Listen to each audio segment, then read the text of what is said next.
Now everything got settle down and సీజేపీ వాళ్ళు మంచిగా విన్ అయ్యారు and government has listen to their words. This is for democracies. But now ఇప్పుడు national wide గా జరిగింది కాబట్టి everything is good. Now at the same time Aam Aadmi party ruled states లో like Punjab లో పేపర్ లీక్ జరిగింది అండ్ కర్ణాటకలో paper leak జరిగింది. మరి దాని రిలేటెడ్ గా మాట్లాడుతున్నారు. ఓన్లీ నీట్ రిలేటెడ్ ఎందుకు? ఈ పేపర్ లీక్ రిలేటెడ్ గా జరిగి చనిపోయిన వాళ్ళు చాలా మంది ఉన్నారు. దాని రిలేటెడ్ గా ఎందుకు మాట్లాడట్లేదు?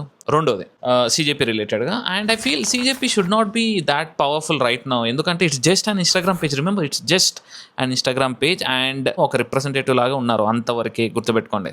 మెయిన్ స్ట్రీమ్ మీడియా బాగా ప్రమోట్ చేసేస్తుంది వీళ్ళని. And there is one more thing.